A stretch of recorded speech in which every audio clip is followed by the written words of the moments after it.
Why can't mermaids be real? Well, firstly, they would freeze and struggle to survive in the frigid ocean waters. Brrr! You know, those skinny Disney types would turn into icicles.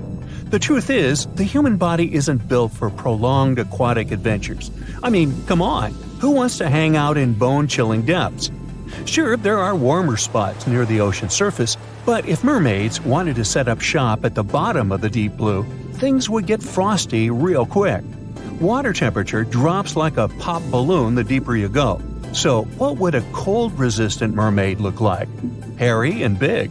Imagine a super fuzzy aquatic mammal or an extra plump mermaid rocking the underwater fashion scene.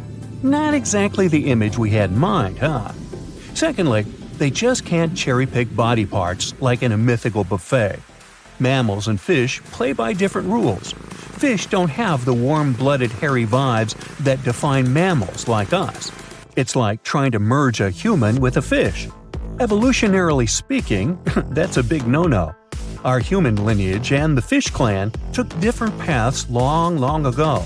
They're distant relatives, like that cousin you see at family reunions and awkwardly wave at from a distance.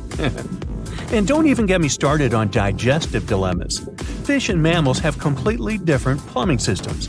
When you imagine a mermaid with a mix of mammalian digestive powers and fishy hindquarters, well, things just don't add up. Let's dive deeper and separate fact from fishy fiction. If mermaids needed to swim up to the surface for a gulp of fresh air, they'd require a blowhole instead of a regular nose and mouth. You know, just like our crocodile friends with their handy nostrils. Breathing underwater ain't no easy feat, my friends. Now, if mermaids were all about that aquatic life, they'd either need gills that they curiously lack, or another clever way to supply themselves with oxygen. Marine mammals have evolved anatomies that allow them to survive those lengthy oceanic excursions. Human divers, on the other hand, have their lungs shrunk in size when they go deeper due to the pressure. Some whale species have special rib cages to protect their lungs during such moments. Plus, they've got that fancy myoglobin stuff in their muscles and blood, which loves to cozy up with oxygen. Mermaids would need something similar in their toolkits. Now, let's not forget about those gangly human arms and fingers that serve us so well on land. Hello, pizza time. Sadly, in the water realm, they're not ideal. If mermaids had been around longer in evolutionary terms, maybe their arms would have undergone some serious makeover. If mermaids had a lengthier evolutionary history, those arms would need some adjustments, that's for sure. Unless, of course, there was a good reason for their existence. Maybe their environment would require them to be food-gathering aficionados rather than speedy swimmers. So you see, the mixture of human and marine anatomy may offer the worst of both worlds. The challenges remain even if we reverse things, with human legs at the bottom and a fish head on top. Hey, want to kiss the girl? No. Gills for easy breathing? Handy indeed. Yet, what about those exposed human parts struggling to withstand the ocean's wintry charms? The Fiji mermaid was a curiosity that gained popularity in sideshows during the 19th century. It consisted of the torso and head of a juvenile monkey sewn onto the back half of a fish. This peculiar object was presented as the mummified body of a creature believed to be half mammal and half fish, resembling a mermaid. P.T. Barnum, the renowned showman, acquired the mermaid and exhibited it in his American Museum in New York in 1842. The mermaid's appearance, described by Barnum himself, departed from traditional depictions of mermaids as attractive beings. Instead, it was described as an ugly, dried-up creature frozen in a painful-looking pose. It was another hoax promoted in those times. I know, this sort of breaks the spell.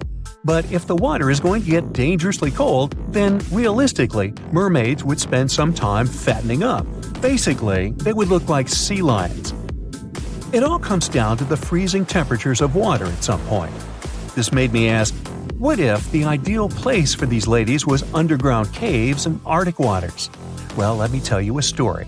Once upon a time, mermaids discovered a wondrous secret in the deep ocean depths, where sunlight could barely reach. In this realm of imagination and possibility, they stumbled upon a hidden underground springs and caves adorned with intricate coral formations. These enchanting locations held a secret that would forever change their underwater lives. As the mermaids ventured deeper into the mysterious subterranean world, they were mesmerized by the shimmering light refracting through the crystal-clear water. But it wasn't just the ethereal beauty that captivated them.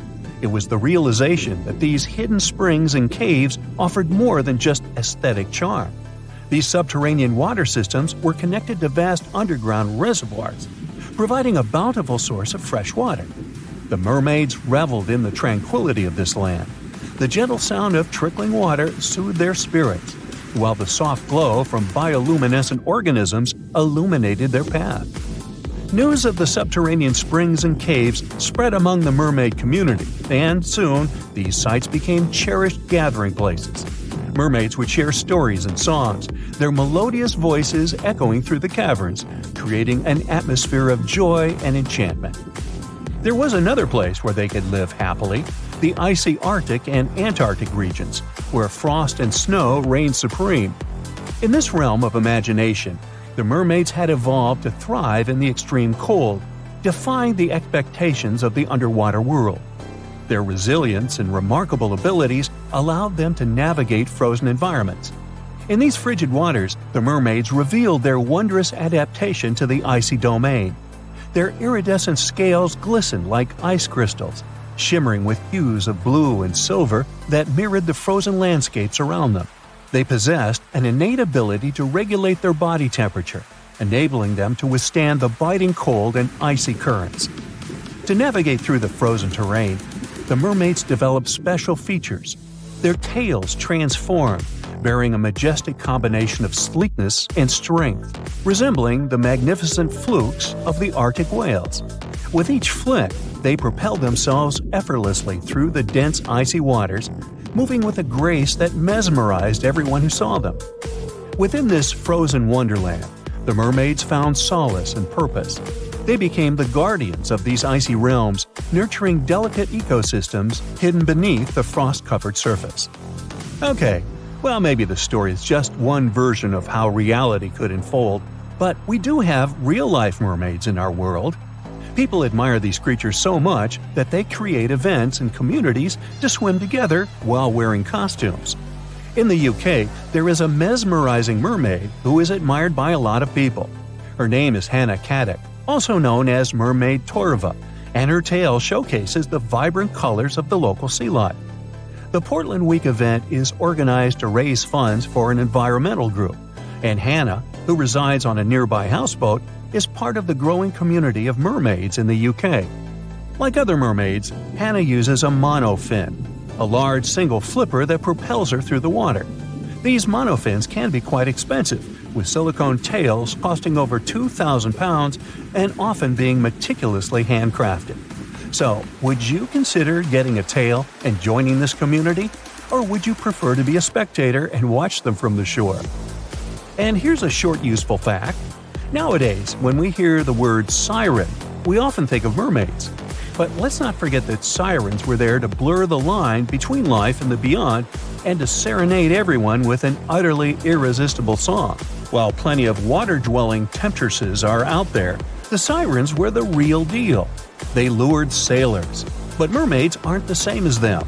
Mermaids are enchanting and nice creatures. And these days, sirens are what you hear when fire trucks, ambulances, and police cars drive by on their way to help someone. Hundreds of years ago, people shared stories about the darkness of the ocean depths and mysterious creatures hiding down there. Sit down, get comfy, and let me tell you one of those stories. It's about women with beautiful moon faces that live in the ocean.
fallen in love with her until, at one point, he realized she wasn't human, but a fish from the waist down.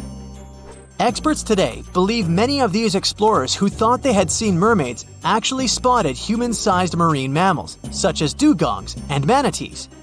These animals potentially inspired all these legends about mysterious half-human, half-fish creatures. They don't look like mermaids at first, of course, but if you're watching them from quite a distance away, plus most of their body is submerged in water and covered with restless waves, or if it's dark outside, yep, you might get easily confused. Especially back then, when people didn't have any information about the animal world like we do today. Some claim mermaids really do exist because they saw a documentary about them. Well, people do make fictional media called docudrama, where they talk about fascinating, but not necessarily real creatures.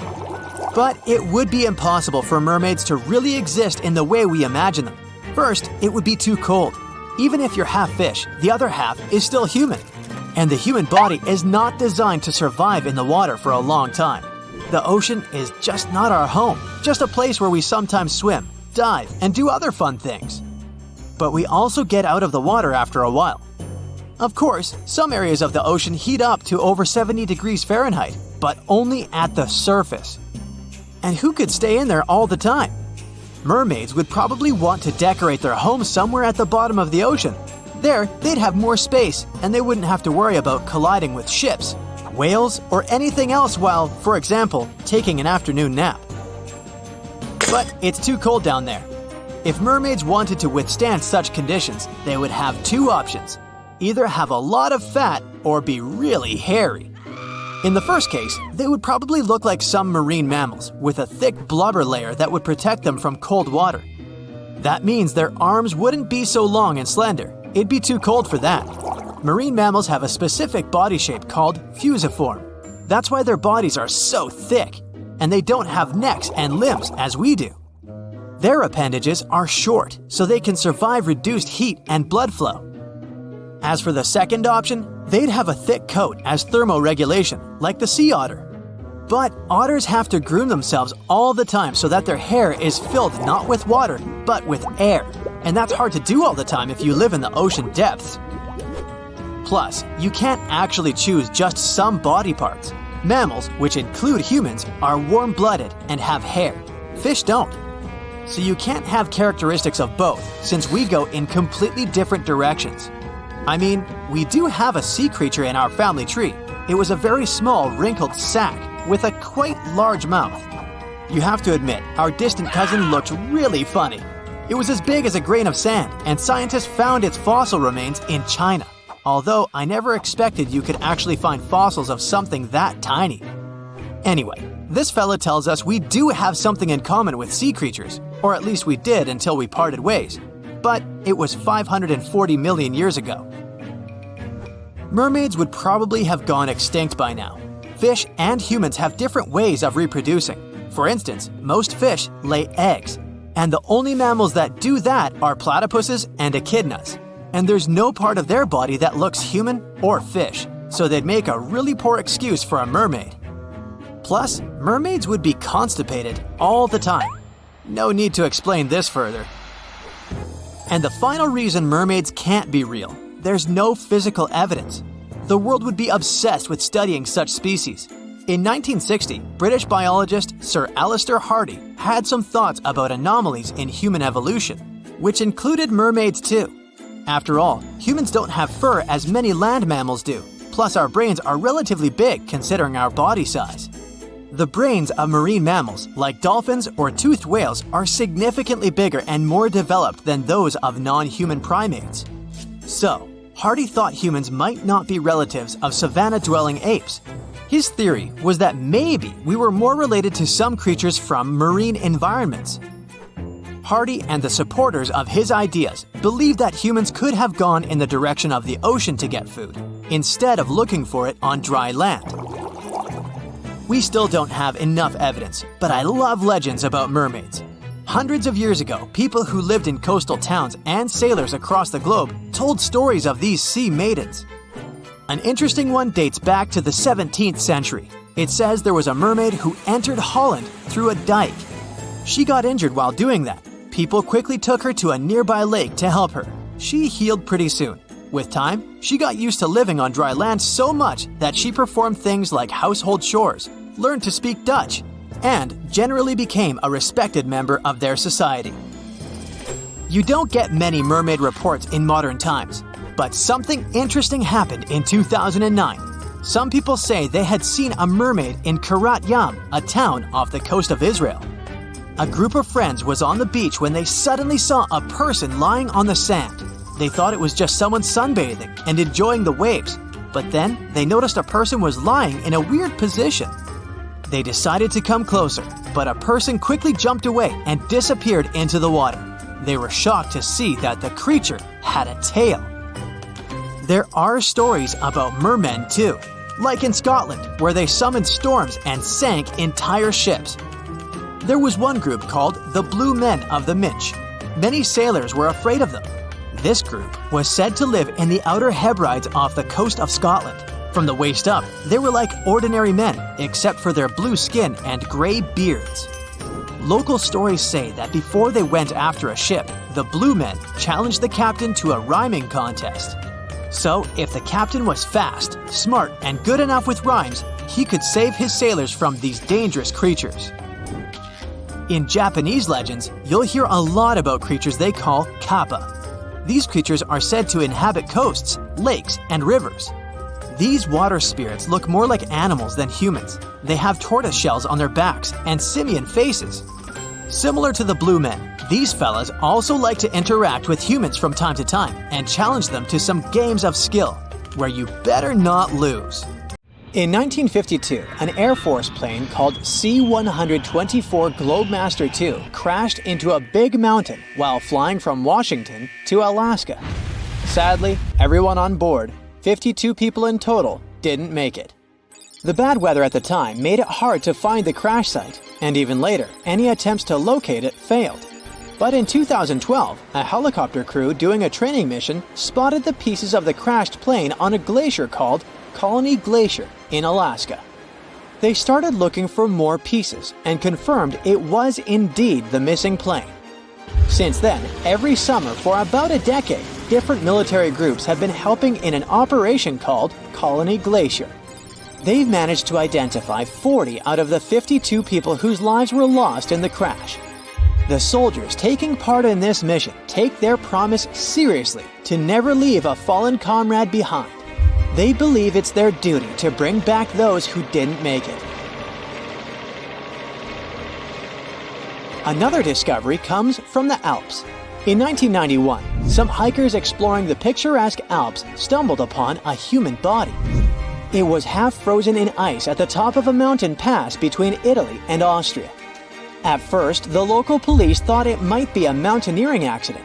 But in a few weeks, archaeologists started claiming that this guy might have lived more than 5,000 years ago. They eventually gave the frozen fellow the nickname Ötzi. He was named after the nearby Ötztal Valley. He's become quite famous as the oldest ice mummy on record. Ötzi's frozen state might not be as unique as we thought, and that's where things get really cool. Archaeologists have another theory. See, at first, everyone was convinced that Ötzi marked the start of a cooler period because he had been frozen in the ice without any interruptions since he had lost his life. Yet, over the past few decades, glaciers and ice patches worldwide have been melting away like ice cream on a hot summer day.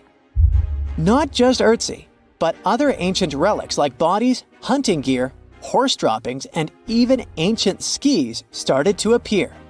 So, archaeologists say there are similar sites. They found quite a few, and they all fit perfectly into this growing field of glacial archaeology.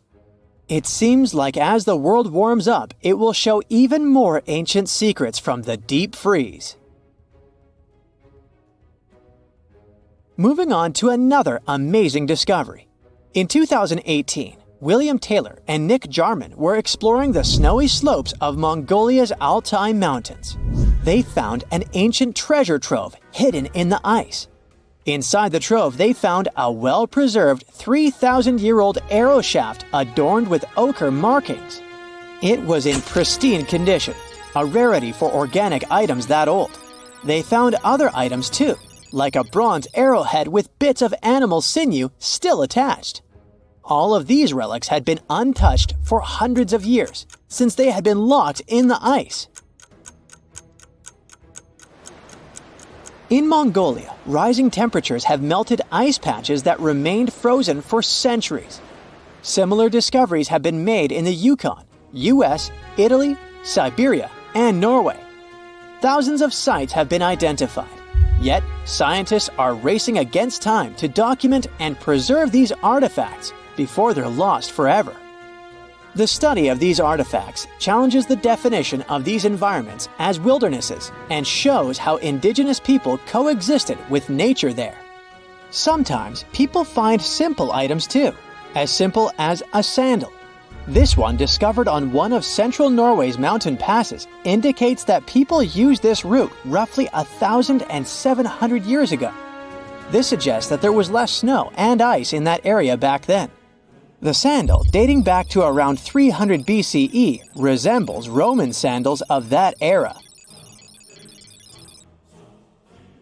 Again, in Norway, hunters found an iron sword high up on a mountain, more than 5,250 feet above sea level. There's no nearby burial site, and it's puzzling why someone would have a sword in such a remote location. Archaeologists speculate that the owner might have become lost. Then, in 2011, unusual objects resembling giant slingshots began to emerge as the ice melted. Radiocarbon dating suggests that this particular object was crafted around 400 BCE.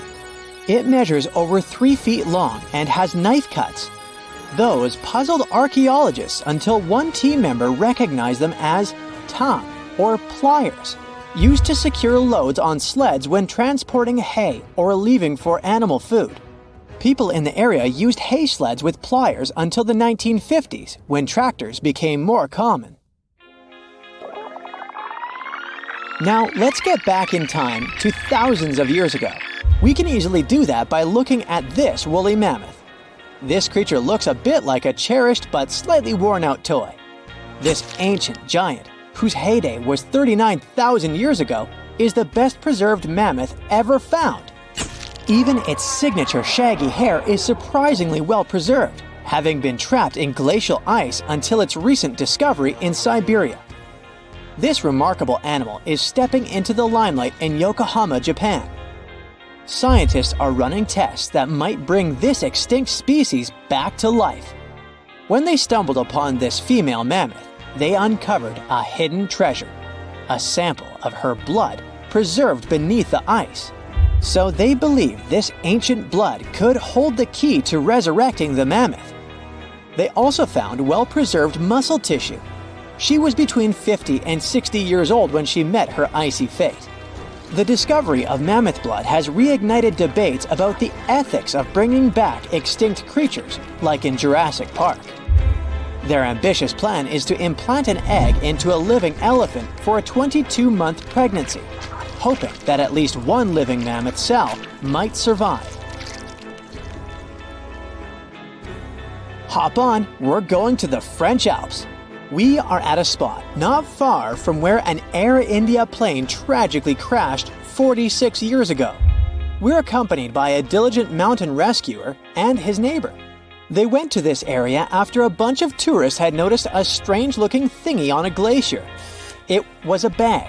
The Indian embassy in Paris got wind of it, and it was all set on getting that bag. What makes it kinda cool is that it had diplomatic mail and Ministry of External Affairs written on it. The Air India flight was on its way from Mumbai to New York when it took a nosedive in January 1966. It took 117 people on board down with it. Guess what else was inside the bag besides the soaked diplomatic mail? It had a stack of old Indian newspapers. So, alongside those, they also found bits of the plane's cabin, a lone shoe, and a bunch of cables. Totally unexpected treasures on that mountain. During the summer of 2013, scientists stumbled upon a message left behind by a geologist named Walker, who had placed it there 44 years before. That message sort of served as the man's last testament.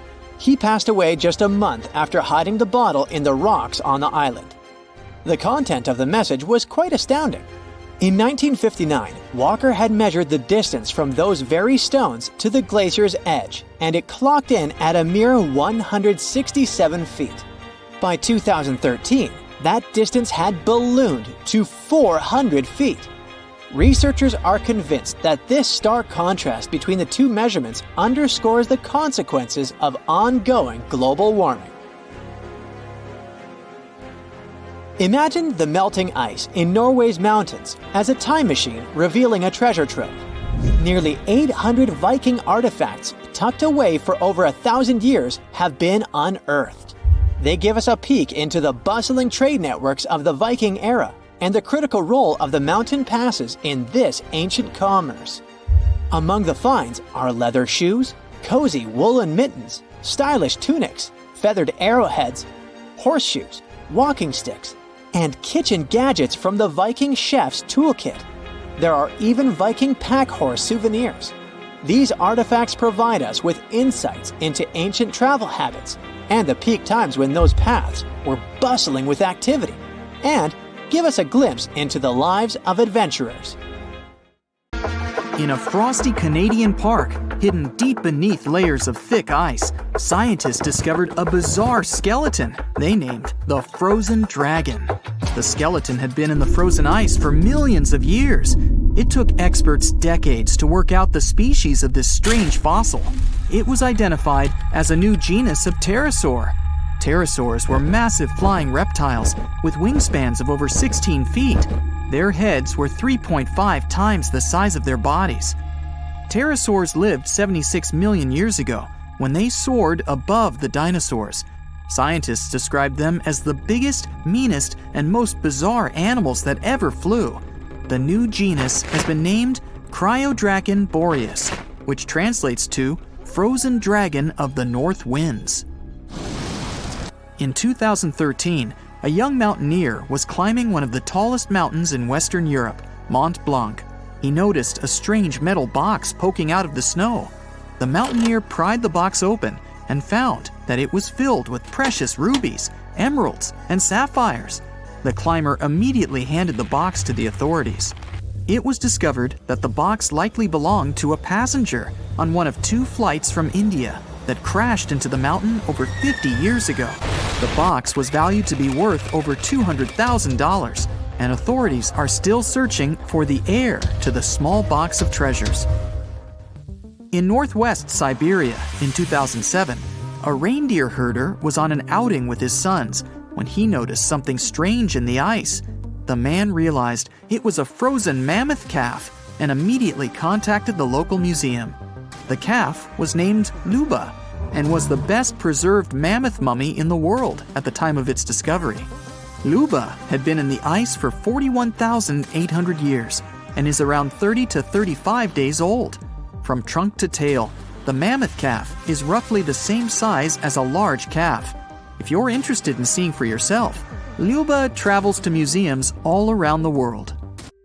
On the frozen continent of Antarctica, covered in layers of ice and snow, is Mount Erebus, the frozen volcano.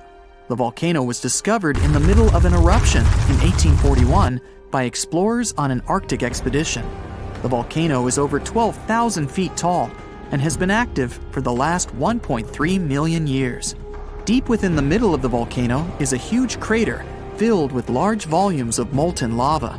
The volcano has occasional explosions, which means it's classified as being in continuing eruption. However, these eruptions are nothing to worry about because they're generally rather small.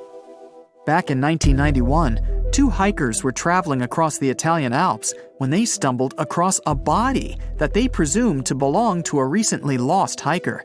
The duo trudged back down the mountain to report their unfortunate findings. Once the remains were recovered, it was clear that the body was not recent at all. Scientists determined that the Iceman was more than 5,000 years old and named him Otzi. The discovery was unlike anything scientists had ever before seen because the body was so well preserved. For years, Otzi was studied by scientists who discovered that our ancestors have a lot more in common with us than we ever knew before. Otzi was covered in ink body art. Research done on the contents of his stomach revealed that his last meal was dry-cured meat, similar to the bacon we eat today. Otzi has at least 19 relatives living today, somewhere in Central Europe. Scientists were researching ancient squirrel burrows in Siberia when they came across something interesting. One of the squirrels had hidden away precious seeds deep beneath the ground. The seeds had been encased in ice for 32,000 years. The seeds were for the flower Silene stenophilia, which had long since gone extinct. Amazingly, scientists were able to recover plant tissue from inside the seeds and grow an entire crop of flowers. They've since reintroduced the previously extinct flower to natural habitats all across the world. In 1930, a team of Norwegian scientists sailed around the Arctic Ocean, conducting research on the seas and glaciers. They reached White Island, a dangerous and icy land no human had set foot on before, or so they thought. The scientists were shocked to discover the tip of a small boat sticking out of the snow. Frozen inside the boat, they found scientific equipment and various personal items, including a jacket monogrammed S.A. Undre. They had discovered the wreck of the famous Undre Arctic balloon expedition. In 1897, Swedish explorers, led by Undre, attempted to travel to the North Pole by hydrogen balloon. No one had ever heard from them ever again. People only found out what happened to them when the wreck was discovered 33 years later. It turns out that the balloon had crashed on White Island only 2 days after departing from Sweden. The explorers traveled along the island on a small makeshift boat, but were unable to make it any further. The best preserved woolly mammoth ever found was discovered in an area of permafrost in Siberia in 2010. Scientists named the frozen mammoth Yucca, after the small village near where it was found. Yucca had been frozen for 39,000 years and is thought to have been around 6 to 8 years old. Because Yucca is so well preserved, it has been studied for years and provided new information about mammoths. In 2019, scientists reported that they were able to activate cells taken from Yucca's tissue. Maybe one day we'll have woolly mammoths roaming the land. From looking at pictures and videos of Antarctica, the continent appears to be freezing cold, covered in snow, and flat, except for a few small hills. Scientists believe that too. When studying the Gomburtsev Mountains in the early 2000s, they were shocked to discover that the small rocky hills were actually the peak of a gigantic mountain formation under a mile of snow. Using radar technology, researchers worked out that the mountains are really around 10,000 feet tall and sprawl across 750 miles. This is around the same size as the European Alps, except hidden under tons of ice and snow. At a gold mine in Siberia, a businessman was examining a nearby river when he noticed something interesting in the frost. It was a small woolly rhino calf that was later named Sasha. The woolly rhino has been extinct for 15,000 years. It's thought that Sasha could have been frozen in the ice for up to 39,000 years. Sasha is unique because it's the only full-body woolly rhino to have ever been discovered. Glaciers around the northern Italian town of Pelo have begun to melt. Artifacts from decades and even centuries ago have been discovered pouring out of the ice. Personal belongings from soldiers have been found, things like diaries, photographs, and even love letters. Historians have even uncovered an entire cabin preserved beneath the ice. The cabin was filled with hard metal helmets and clothes. In 1845, Sir John Franklin embarked on an ill-fated expedition to the North Pole. The crew traveled on 2 ships, HMS Erebus and the ironically named HMS Terror. The expedition met with disaster, and both ships were lost to the icy waters. In 2016, the HMS Terror was discovered by a team of researchers. Despite being lost for 170 years, the freezing cold waters had maintained the ship in pristine condition. Scientists described the ship as frozen in time. Dinner plates and glasses were still on shelves, beds and desks were still in order, and even the passengers' luggage appeared to be in good condition. The HMS Erebus was also discovered nearby, but due to changing water conditions, the ship wasn't in great shape. The glacial ice surrounding a mountain passageway in Norway that was notoriously used by the Vikings has revealed hundreds of ancient artifacts. One of these artifacts was a giant unopened wooden box that was welded together. Researchers were beside themselves with anticipation, waiting to open this box. They believed it would be filled with Viking treasures or artifacts that would give us an insight into ancient society. When they opened the box, all that was inside was a plain old beeswax candle. It turns out that this box wasn't actually as old as they thought it was. By analyzing the candle, they discovered that the box dates back to the 17th century. The age of the Vikings had ended by the 11th century. It's likely that the candle box belonged to a farmer who was shipping it from his summer farm to his winter farm to light up the long nights. We're in Siberia. It's so cold here that freezing gusts of wind are burning your face. All that white snow seems to be blinding you. This place resembles Antarctica because of the permafrost. Recently, a group of scientists researched one of the local rivers. With the help of a drilling rig, they extracted several samples of frozen soil.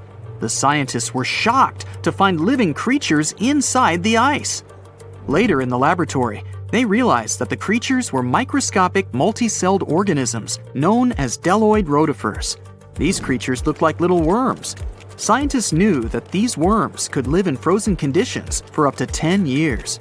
But the age of the rotifers found in the ice was about 24,000 years. And after defrosting, they began to reproduce, as if they had been sleeping for several hours, not thousands of years. Further analysis showed that these organisms could stay frozen for hundreds of thousands of years.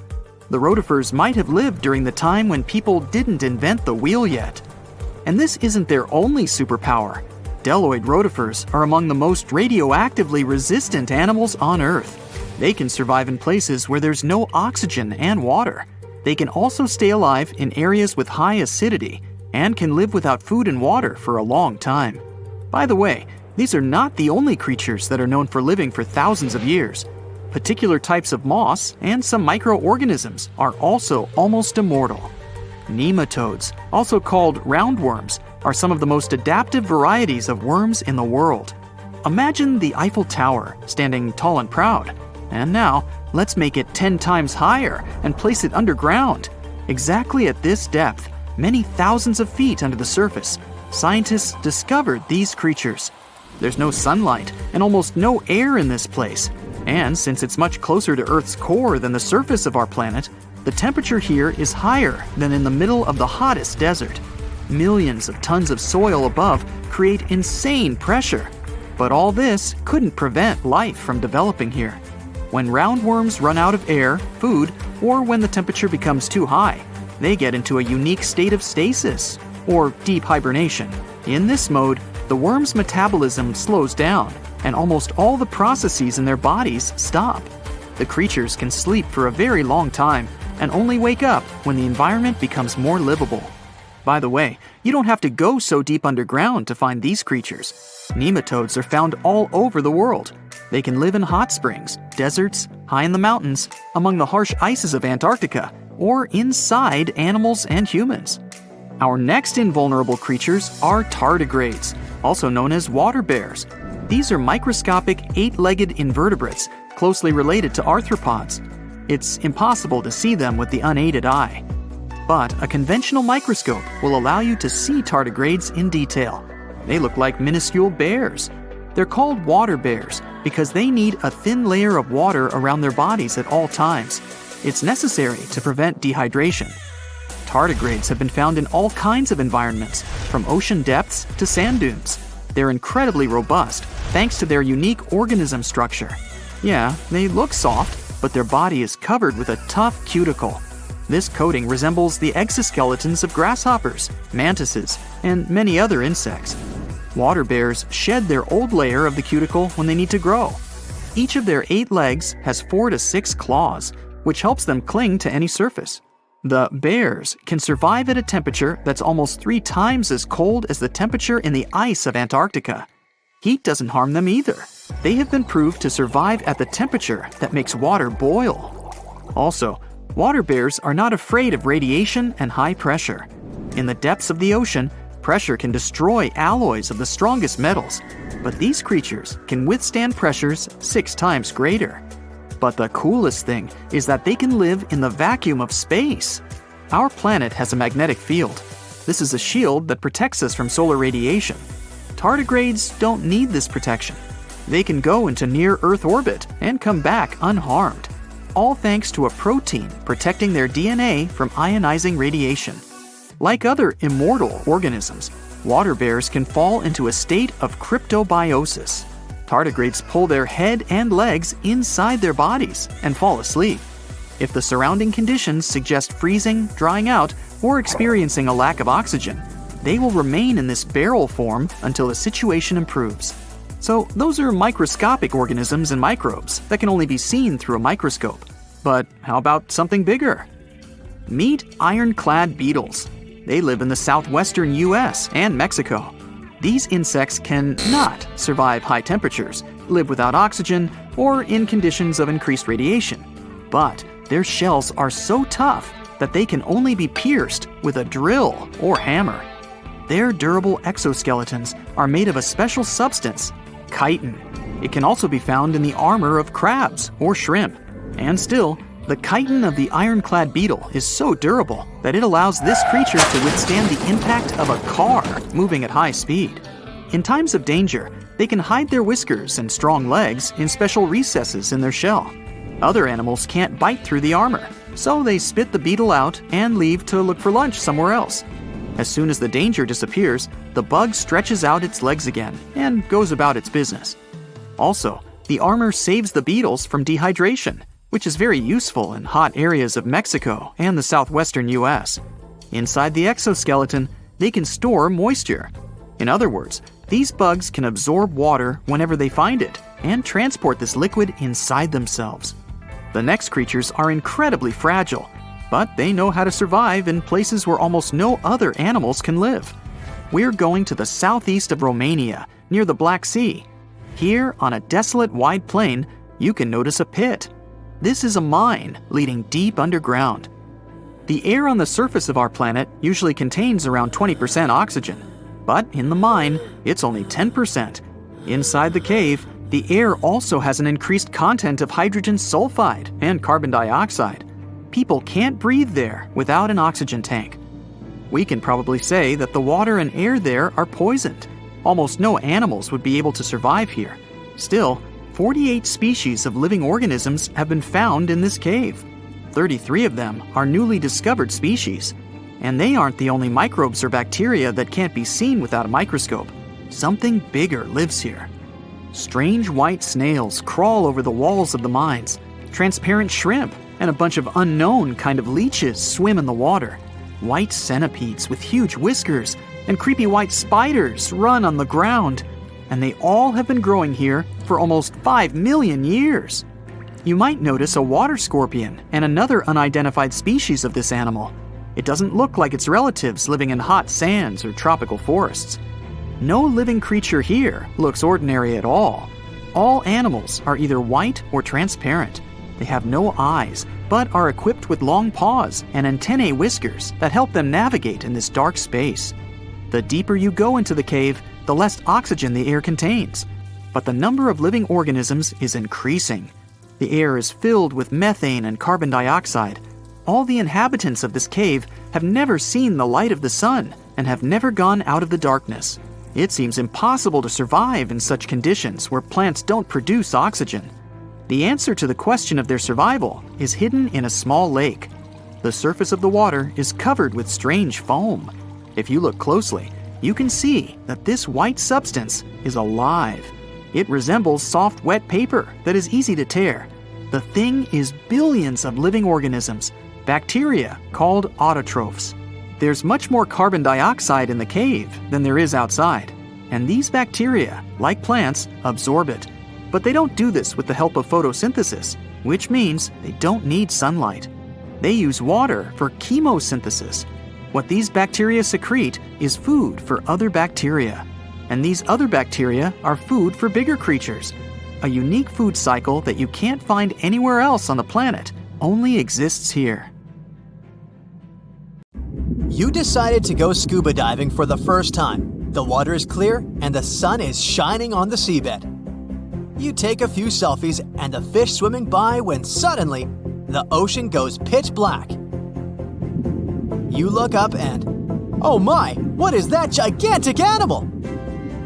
It's definitely not a shark, not a whale. Is it a turtle? Yup, but fear not, it's not gonna hurt you. If you had lived on this same Earth about 72 million years ago, then maybe this could have really happened to you.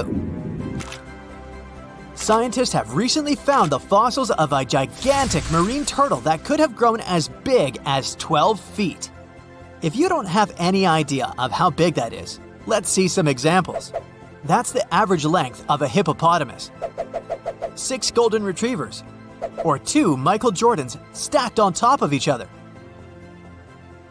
The turtle's scientific name is an homage to that old-school sea monster called Leviathan. Maybe you remember this from old-school history lessons. The Leviathan is supposedly a mythical creature that would swallow entire ships or people that were deemed too greedy by the creature.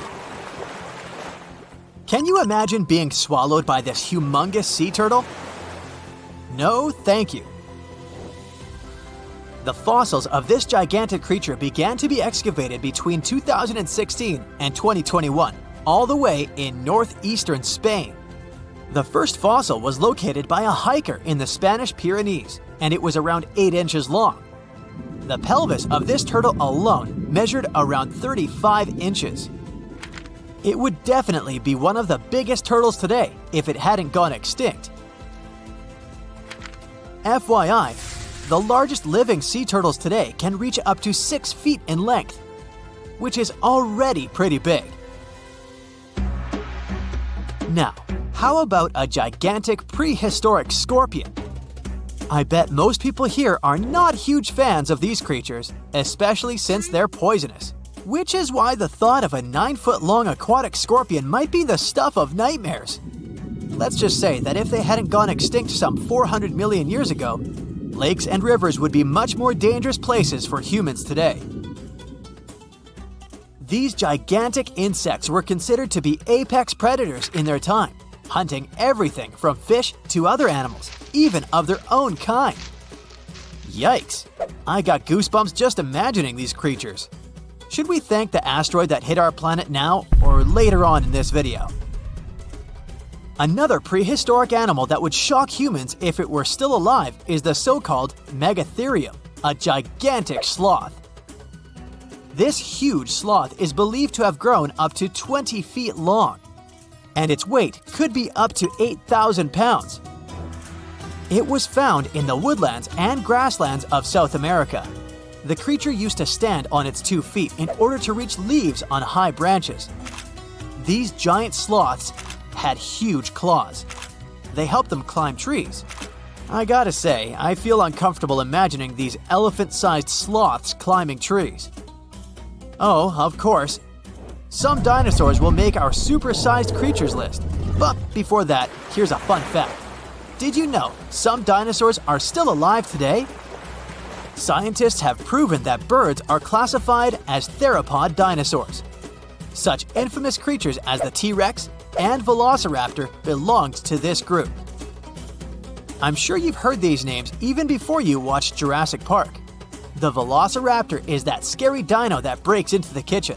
Well, they evolved, gained some feathers, and turned into various species of birds we know today. That means that any bird from chickens to those little blue ones is a direct descendant of dinosaurs. Now, does the name Spinosaurus ring a bell? You can see this huge dinosaur in some museums today. Its fossils, I mean. The Spinosaurus was one of the biggest land predators to walk Earth. Actually, to walk its land and water, since scientists believe that this dino was semi-aquatic. It fed mostly on meat, which means humans would be its natural prey if it lived today. This meat-eating dino lived around 90 to 100 million years ago. It was about 60 feet long, 12 feet high, and weighed up to 22 tons. Its head was around the size of 8 bowling balls and was shaped like a crocodile's face. Basically, the Spinosaurus was a big African elephant with the face of a crocodile. Just kidding. But that would look funny though, wouldn't it? A much more attractive dino was this guy. It's considered to be the largest dinosaur that has ever lived on our planet. What made it so big was its extremely long neck and very long tail. You wouldn't want to stand behind this creature, believe me. If it decided to swish its tail, you'd get catapulted very far away. This creature lived around 100 million years ago, and its fossils were first found in Argentina around 2012. The dino measured 120 feet from head to tail, which made it almost as big as an American football field in width. And have I mentioned it weighed almost as much as a space shuttle? A staggering 75 tons. If it had been a carnivore, it would have probably been the greatest predator. But this big guy was a peaceful herbivore that had such a long neck that it could eat leaves from high trees. Cute, right? We must also talk about the Shastasaurus. As the name suggests, this animal is popularly known as the Mount Shasta lizard. Even though it was a marine reptile and probably never set foot on the mountain itself, this dino was usually around 23 feet long, but there was a specific strand of this species that could get as big as 69 feet long, about the size of the great blue whale. This made it the biggest marine reptile to have ever lived. A fun fact about the Shastasaurus is that scientists believe it didn't even have teeth, which means it could only feed on soft-bodied prey, such as squid, for example. The next animal on our list is the blue whale. Believe it or not, the biggest living animal on Earth actually started small. These days, the average mature blue whale can reach up to 100 feet in length and weigh up to 200 tons. That's more or less the weight of 40 elephants put together, or 30 Tyrannosaurus rexes, or 2,670 average-sized people. Blue whales have to eat up to 50 million calories per day to support that body. That's the equivalent of 30,000 Big Macs, just FYI. But blue whales weren't always this big. They actually evolved from a four-legged mammal that lived on Earth around 48 million years ago. Their ancestor was called Pakicetus, and it was only 6 feet long. Here's a fun fact. To be able to live in the water as one does today, the blue whale had to go through some intense adaptations. A blue whale can replace up to 80 to 90% of oxygen in its lungs each time it takes a breath. A human replaces only up to 15% for comparison. It allows these animals to dive for up to 1 hour at a time, down to a staggering depth of 330 feet. Elephants were bound to make the list. Elephants are currently the largest land animals on Earth. They can grow to be about 13 feet tall and weigh up to 7 tons. That's pretty small if we compare it to the other animals that once lived on Earth, right? But if we placed a 6-foot-tall human next to an elephant, we'll see it's not at all that small. African elephants are bigger than their close relatives, Asian elephants, and they have a similar lifespan to humans, up to 70 years. Pokemon might have made us collectively wish that salamanders were real-life dragons, although they're not. They can still be pretty cool though. There's a giant species of salamander that is known to be the largest living amphibian. They can grow to be as long as a regular-sized human, reaching up to 6 feet. I bet that wouldn't be a pleasant underwater encounter. Meet Costello. He's a Brazilian reef octopus. But Costello isn't a regular octopus. While watching him, scientists began to suspect that he might be experiencing nightmares. When he was sleeping, he was changing colors, making some wild movements, expelling water, and even releasing ink. They decided to study Costello for a while. His behavior during sleep resembled stress and fear. The study showed that he might see vivid dreams, which are, at times, spooky. Well, as just one octopus, these cute underwater creatures are known for their intelligence and sometimes human-like behavior, so it's entirely possible that they see dreams just like we do. In Costello's case, he might be haunted by memories of tough times off the coast of the Florida Keys. Poor Costello has a rough past. He lost a tentacle to a predator before captivity, so maybe that's what he sees in his dreams. If proven true, this discovery could reshape how we perceive intelligence and awareness in both animals and humans. Well, it turns out plants can talk. Well, kind of. Scientists found out that plants actually make ultrasonic clicks when they're stressed. Imagine tomatoes and tobacco plants in a jam. They're making sounds like popping bubble wrap, but way too high for us to hear. These are called ultrasonic signals, and they might be their way of indicating stress. That would mean that plants can communicate with each other, and stressed plants prefer to be drama queens and let everybody know about their troubles. They make around 30 to 50 pops and clicks per hour. Calm and healthy plants don't do nearly as much. And not only do plants talk, but even have their own language. They make different sounds depending on whether the plant is experiencing thirst or is bothered by a snipped stem or something else. Moreover, some of them are so dramatic that they start ringing alarms even before they show signs of dehydration, when they know they're getting close to it.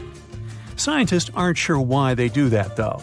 They believe that it might involve cavitation, a term that means air bubbles dancing in the plant's plumbing.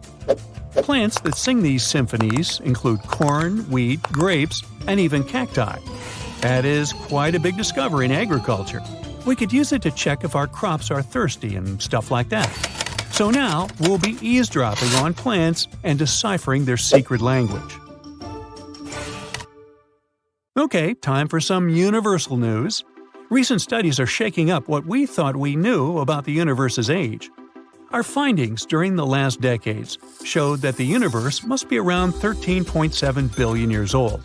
However, a new study shows that it might be almost twice as old, up to 26.7 billion years. Keep in mind that it's not proven, so for now, the official number stays the same.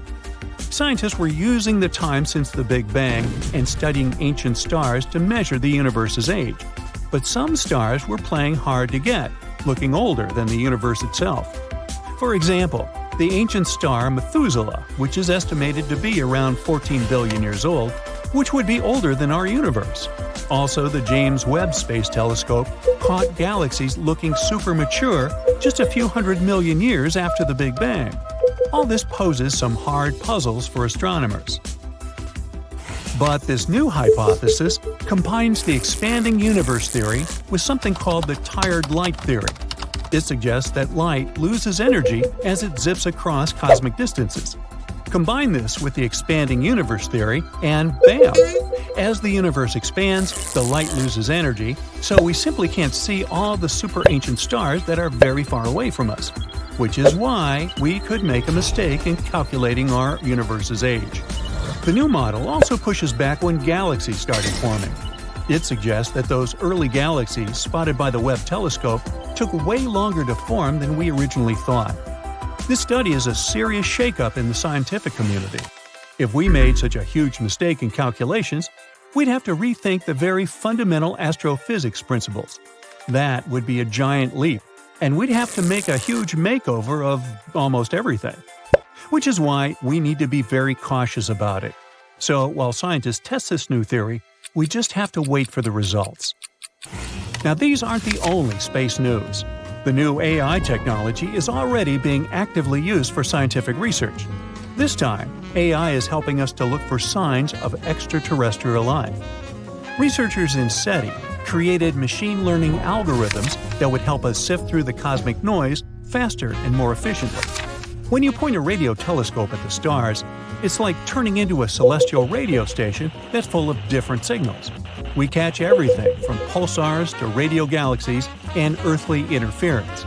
Obviously, it would be pretty hard to identify a potential signal from extraterrestrials in all this mess.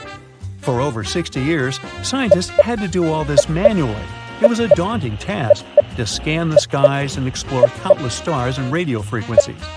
But now, AI came to help. The algorithms are trained to recognize and distinguish known interference patterns, like those from mobile phones and electronic devices amidst the cosmic data. They spot anything deviating from known patterns, the potential needle in the haystack. And we've already had some breakthroughs here. The astronomers caught 8 signals that didn't fit known patterns.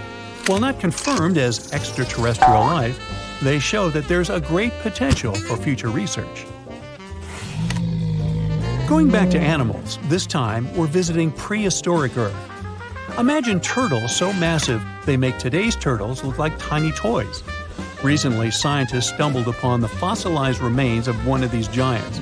It's a sea-dwelling titan that cruised the European waters about 80 to 70 million years ago. The discovery was accidental. A hiker in northern Spain stumbled upon fragments of this creature near the Pyrenees Mountains. This turtle was roughly the size of a rhino, around 30 feet in length. Just to give you an idea, this creature would be about the size of an average car. It shows that extreme sizes were more common before an extinction event. The turtles we know now, of smaller, still substantial sizes, dominated afterward. But the ancient oceans were filled with giant turtles munching on mollusks and jellyfish.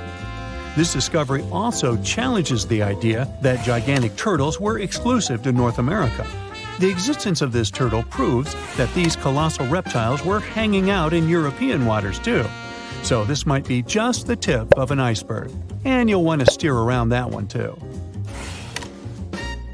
And finally, NASA's James Webb Space Telescope has made a great discovery.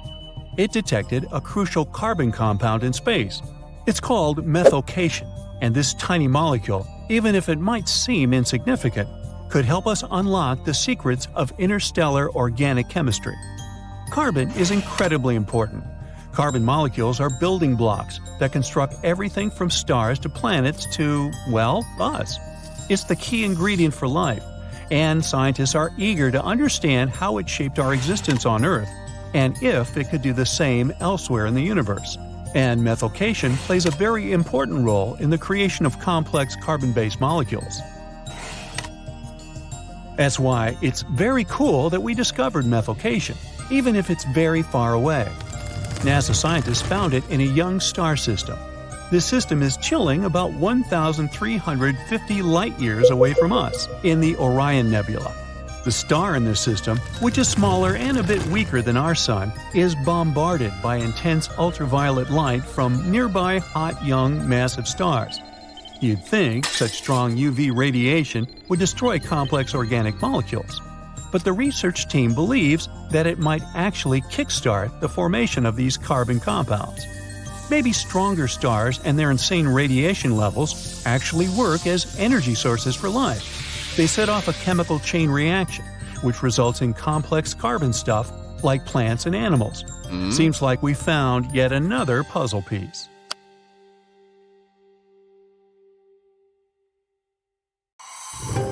Something exciting and kinda unexpected popped out among the rocks of the Ica Valley in Peru. The bones of a really old whale that lived almost 40 million years ago. At first, no one was really impressed because the bones they found were big and weirdly shaped, so people just thought they were looking at giant boulders. I mean, that's cool too, but things got way better when they realized those were the remains of a very large ancient animal that roamed along the coast of ancient Peru. Plus, it was probably the heaviest creature that ever lived. Sorry, blue whale, I know you worked hard to get to the top.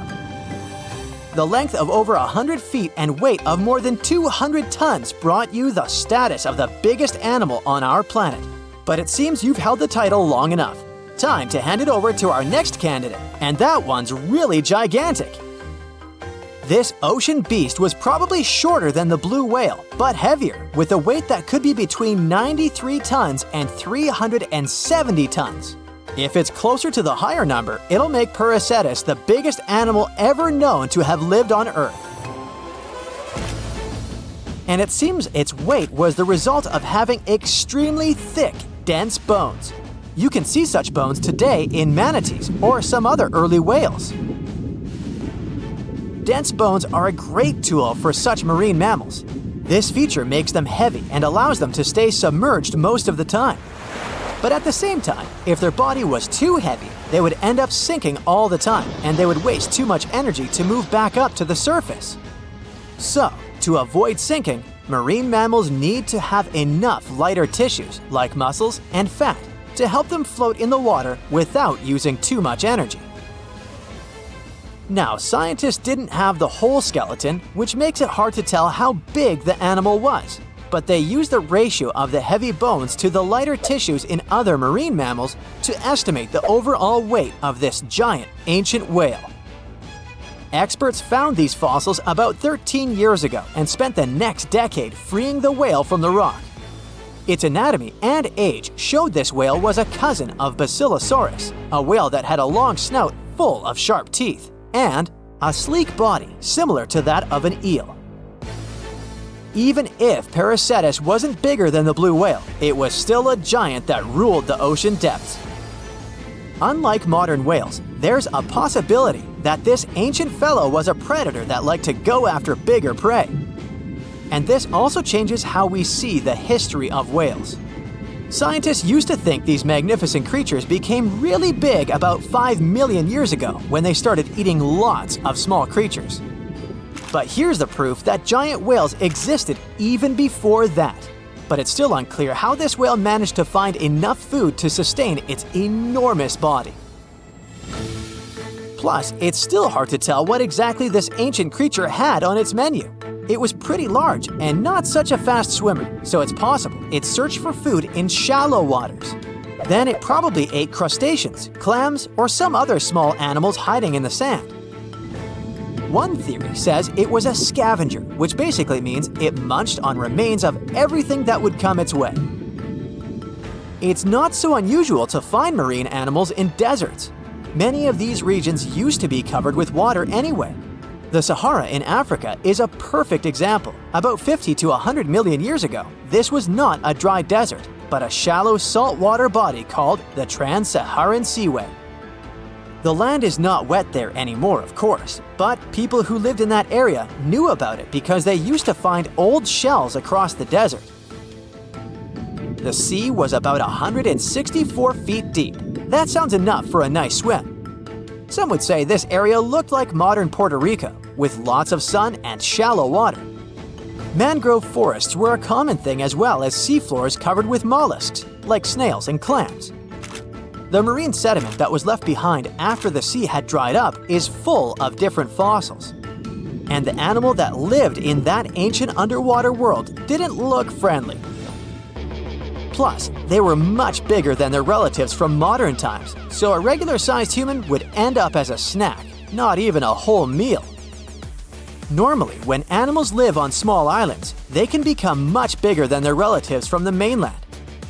This is something we call island gigantism, and it happens because there are more resources or fewer predators on islands. Maybe the same thing happened in the Trans-Saharan Seaway. Even though it wasn't an actual island, the water moved in and out, which created little pockets of water. And specific conditions in these pockets might have helped animals grow bigger. So we're talking about giant sea snakes, catfish, and fish that no longer exist today. One had incredibly strong jaws, and the animal used them to eat hard things and even crush shells. Their teeth showed they were fierce predators other animals had every reason to be afraid of. They went through some changes when it came to diet, similar to some types of piranhas. And the competition to get to the top of the food chain wasn't a joke. Not when there were also such large predators as sharks, crocodiles, and ancient relatives of elephants. Sahara went through different phases. If you could use a time machine and take a peek at Earth's largest hot desert as it was about 6,000 years ago, you wouldn't have to struggle with sand and heat. You'd have a nice walk through a green and pretty lush place. In the past, people who lived in that area didn't leave drawings on cave walls that showed camels, sand dunes, and scorpions. All those things you'd see in today's Sahara. Instead, they drew crocodiles. That's additional evidence that the Sahara used to have a lot of water and plants enough to support these big yet scary animals. Around 3 billion years ago, Earth might have been mostly covered with water. Today, it's about 71% of its surface, but it seems that our planet used to be a giant ocean world with no continents at all, just some scattered islands. Scientists studied special rocks in Western Australia that formed in a place deep under the ocean called a hydrothermal vent system. To explain this better, it's important to mention two common oxygen types, O16 and O18. O18 is heavier because it has extra neutrons. O16 evaporates from water more easily, and as researchers studied an old ocean floor, they found a lot of O18, more than in today's oceans. This way, they realized ancient Earth had less dry land than Earth today. Australia is a good spot to conduct these studies because a long time ago, it also used to be a beautiful place with large animals and lush rainforests. But as time went by, the land became drier and Australia had more deserts formed, such as the Great Victoria Desert. Rainforest remained only on the edges of the continent. What happens with deserts across the globe is called desertification. That's when land that used to be good for growing things turns into a desert or something similar. Our planet changes over time, together with its climate. But desertification also happens because of human activities, like mining, farming, and building cities. And when land turns into a desert, it's a problem because it can't support people and animals anymore. Food doesn't grow there. There's not enough clean water, and animals lose their homes. To help with this problem, there's a plan many countries agreed to. They decided to work with farmers to take care of the land, fix damaged areas, and manage water better. All in all, to make our planet a better place for life. There are entire communities of unusual tiny organisms that live in lagoons in Patagonia, and they are some of the first forms of life ever. No one had known about them until two scientists, Brian and Maria, went to explore certain areas in Patagonia. Now, Patagonia occupies nearly half of Argentina, and few people live there. Only some farmers and sheep ranchers that mostly stay near rivers and grow things such as apples, pears, and alfalfa. A long time ago, it was a wild and distant place where Indian tribes lived. But this time, we're going to follow the tracks of life forms that appeared long before humans and look closer at these interesting microorganisms Brian and Maria found. Those two had to drive for 9 hours on some rough roads to reach their destination. They stayed in a small village. Only 35 people live there. These people depend on just one spring because it almost never rains there. On the last night in the village, Brian realized that satellite images he had taken had shown a set of lagoons that were only 10 miles away. The next day, the small team jumped into a car and went up the road as far as they could until it became too difficult to drive. They continued hiking the rest of the way. It was hard because they had to carry water to deal with the intense sunlight. In some spots, they ended up sinking up to their knees in a slush made of salt. Up there were 12 lagoons with perfectly clear waters. The place itself didn't offer much except for very acidic and salty water and intense direct sunlight. But it was kind of like traveling back in time, because those conditions were like what Earth looked like many, many years ago. When Brian examined the lagoons, he was surprised to see many unusual microorganisms there. We call them stromatolites, and they're so small we can't even see them without a microscope. But they get together and form large communities. In the past, many unusual species lived this way. For example, cyanobacteria. They were important back in their time because they produced oxygen. Earth, in its initial stages, didn't have much of this gas in its atmosphere. The first stromatolites might have been formed by diverse types of bacteria that didn't necessarily produce any oxygen, but were just living their peaceful life there. They formed layers, piling on top of one another, so that at least some of them could get a bit of sunlight. They used sand and sticky liquids to stay close together. Brian was also incredibly surprised because those were the biggest living stromatolites he had ever seen. Living stromatolites usually grow to be over 3.3 feet high, but the newly found ones were 15 feet wide and a few feet tall, which is giant compared to those living in other places. And fossilized ones were even larger. A long time ago, they could grow bigger than today because there weren't many other species that could eat or harm them. Also, there are many other organisms today that can grow faster and more massive than them and take up their space. That's why stromatolites can only survive in rare places where hardly anything else can live, like in these very salty lagoons located high above sea level in Puerto de Atacama. The stromatolites found there are the most famous ones because they might be some of the best examples of the earliest life on our planet. But they're not actually the first form of life on Earth. The oldest of their fossils are 3.5 billion years old, while some other evidence we have tells us that life on our planet appeared around 4.1 billion years ago. Maybe some stromatolites lived back then as well. But Earth has changed a lot since then, and the places where they might have lived haven't survived. Now, all this may not seem like a lot at first glance, because no one has found an exotic and weird beast our world has never seen. But these are notable examples of what searching for life somewhere else in the universe might look like. Scientists who are interested in studying Mars often come to this place, since it might be similar to what the red planet looked like an exceptionally long time ago. If there were fossils hidden in the ancient rocks on Mars, they might look like these stromatolites. Another faraway land has revealed some of its secrets. It's Antarctica, with an ancient lost world found under its ice. Antarctica hasn't always been this frosty, isolated land of snow and ice sheets. Once it used to be part of the Gondwana supercontinent, together with what is now South America, Africa, Australia, the Arabian Peninsula, and the Indian subcontinent. But at some point, it split off and went to build a life on its own. It formed as other landmasses started to move away, which created its coastline. But Antarctica was different in many other ways back then too. It used to be a land covered in magnificent forests and rivers full of life. Scientists use radar and satellites to explore a mysterious world hidden under the ice there. This ancient land, which is close to the Indian Ocean, is as big as the U.S. state of Maryland or Belgium. It's more than 14 million years old. Some studies say that this area formed over 34 million years ago, which was way before Antarctica got into its deep freeze.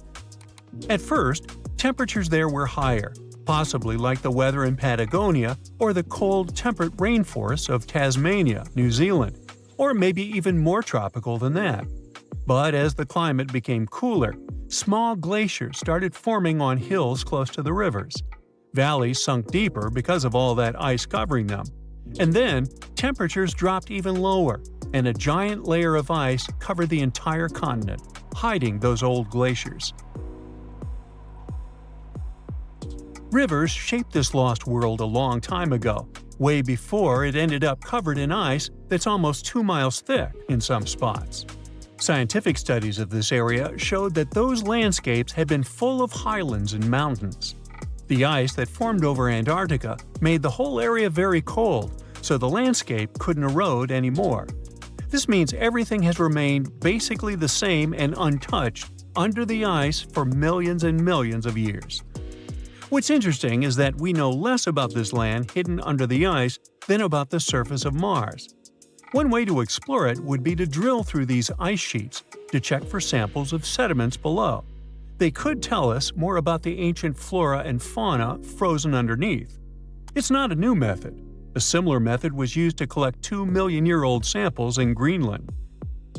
Australia has a secret world too.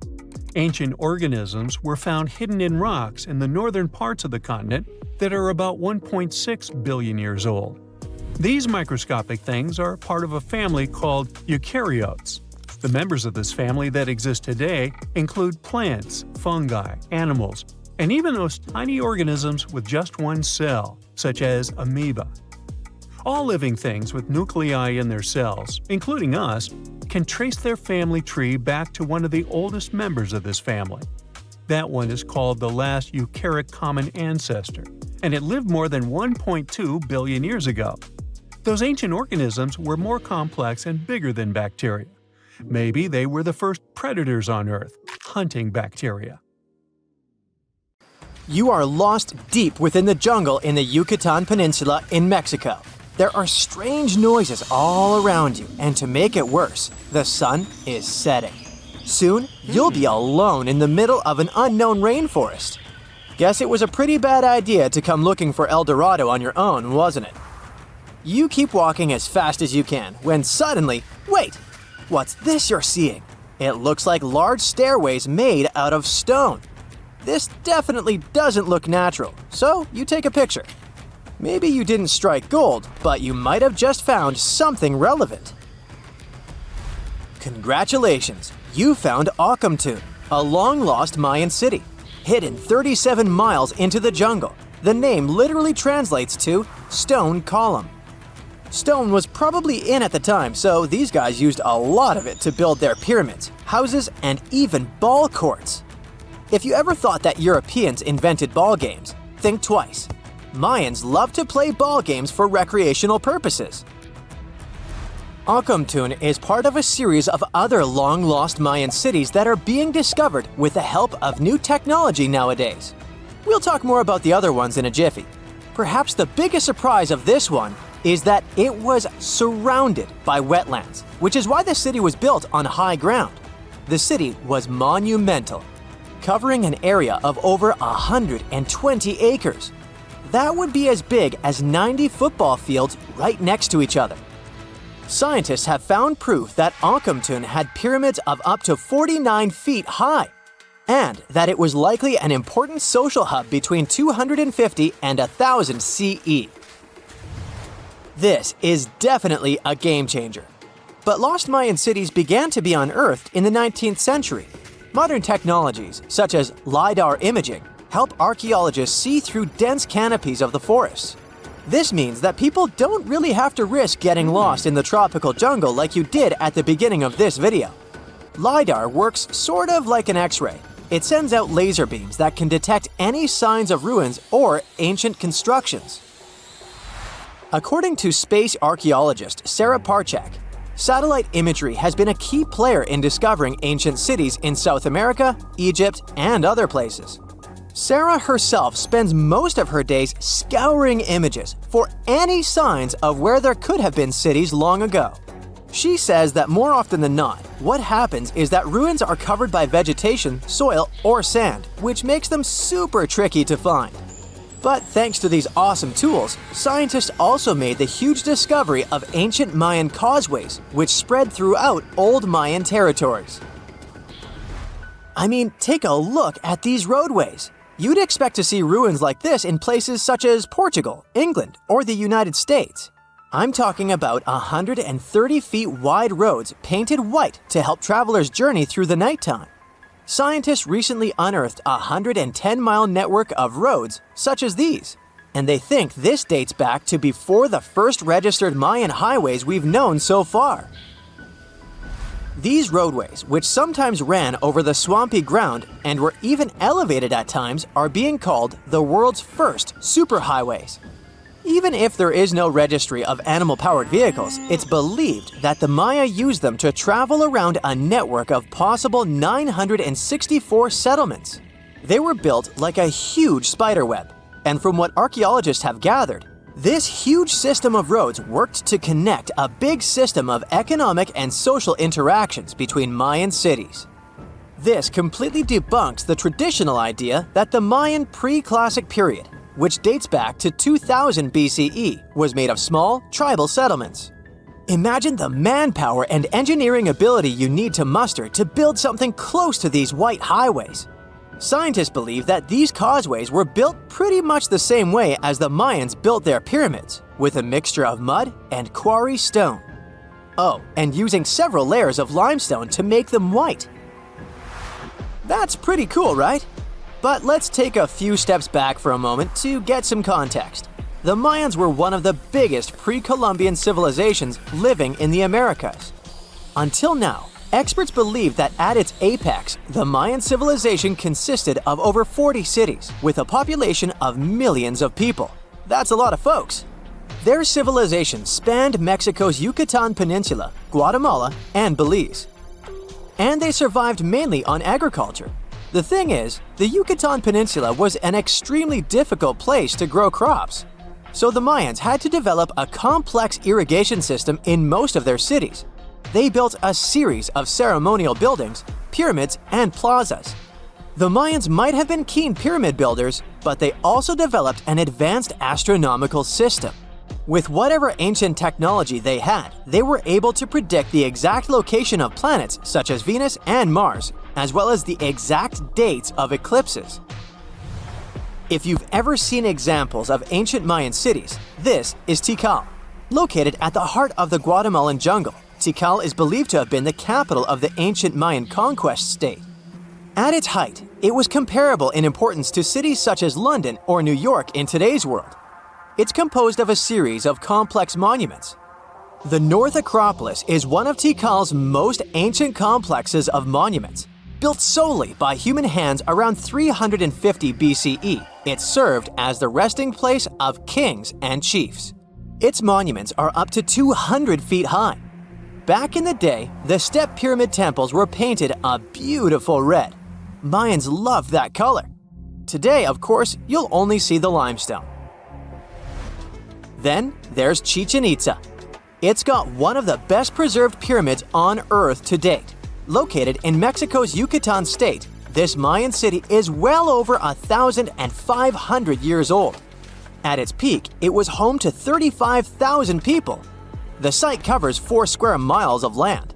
The highlight is El Castillo, a tremendous step-like temple standing 80 feet above ground. Its most peculiar feature is that it has 91 steps up each of its 4 sides, including the upper platform, which makes for 365 steps, the same number of days as the solar year.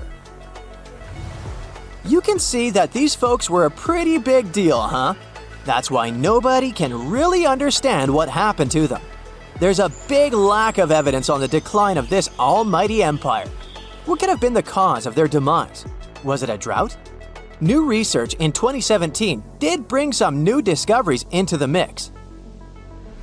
Using data from a site at Ceibal, located at southwest of Tikal, scientists analyzed radiocarbon data from ceramics and archaeological excavations to extract new information about the unexpected demise of this great civilization.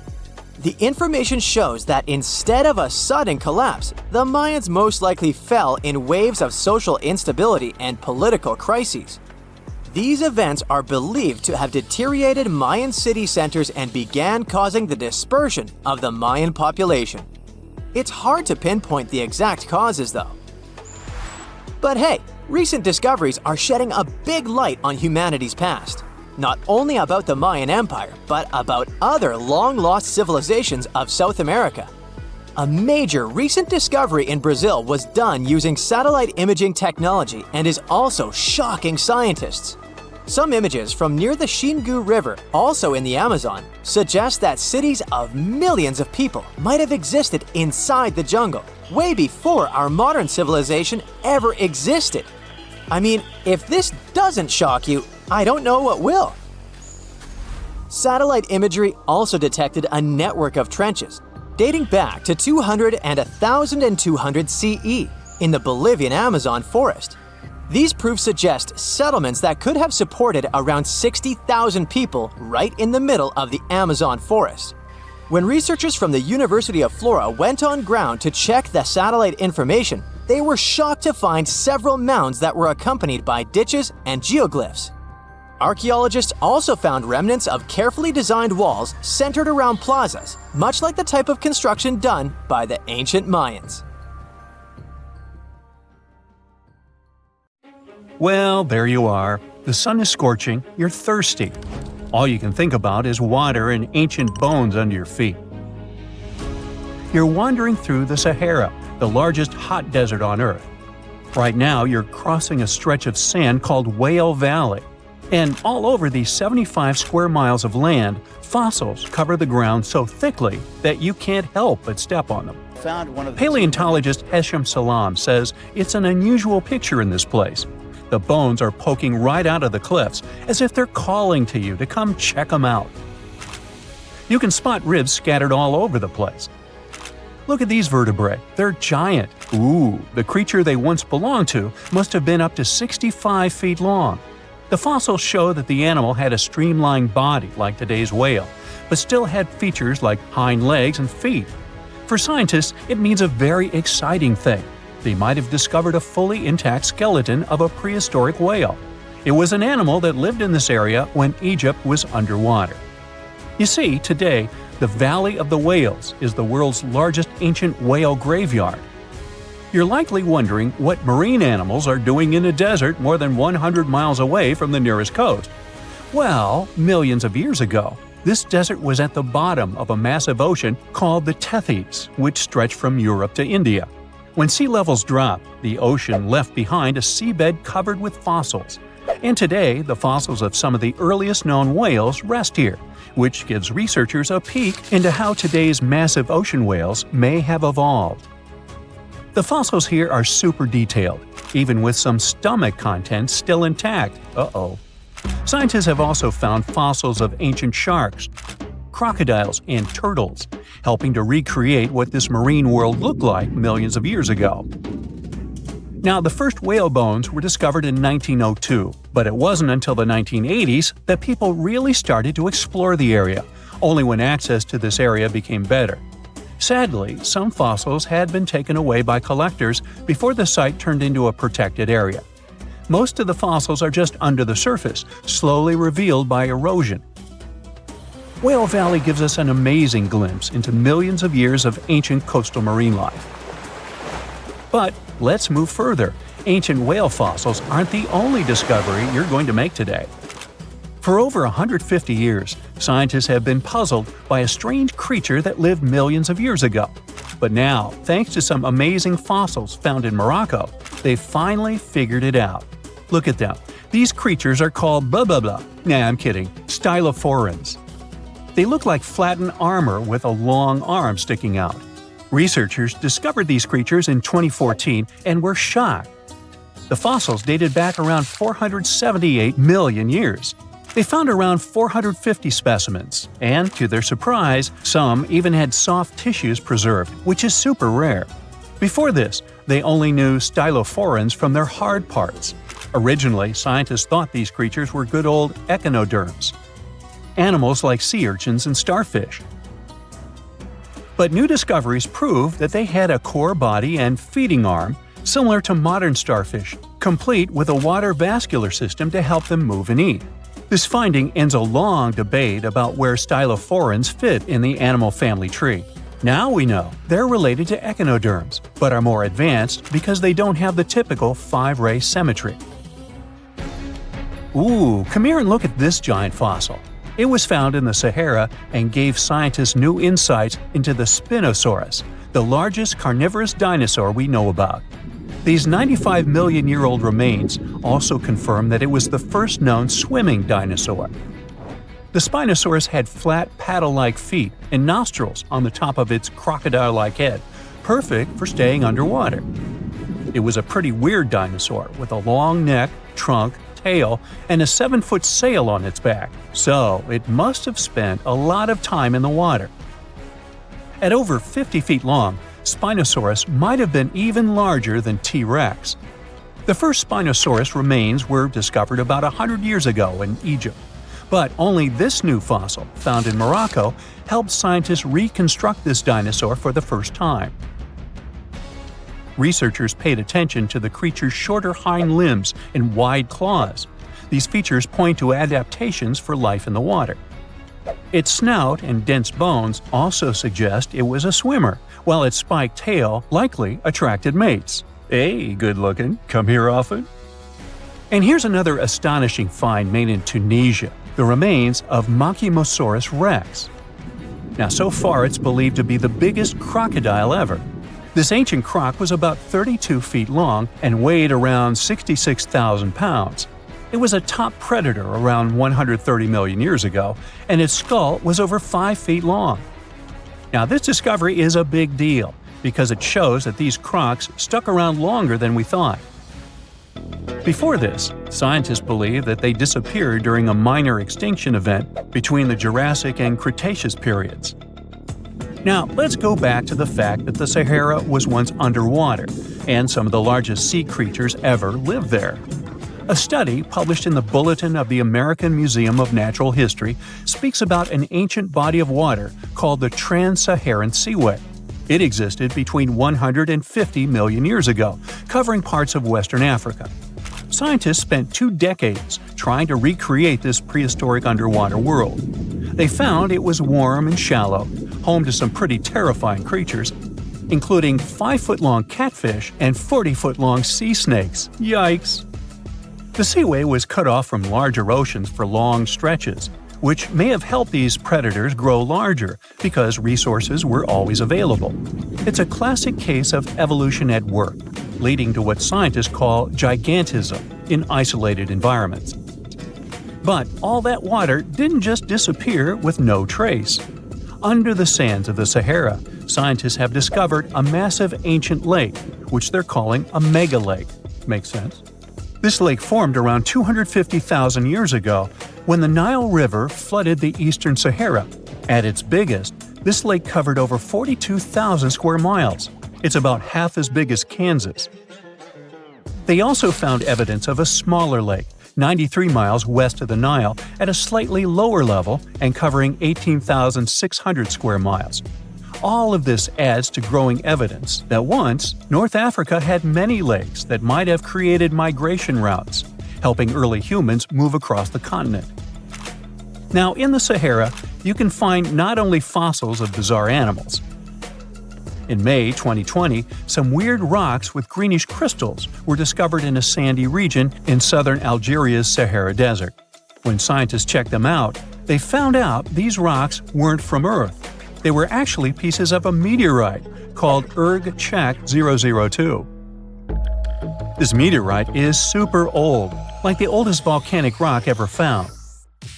It melted ages ago in the fiery heart of an ancient protoplanet that no longer exists. Researchers had recently published a study in Nature Communications, revealing that they have analyzed lead and uranium isotopes in Erg-Chek 002 and found out it's more than 4.5 billion years old. Another cool discovery made in the Sahara is quite unexpected. A few years ago, scientists found what they think are the world's oldest colors, and they're bright pink.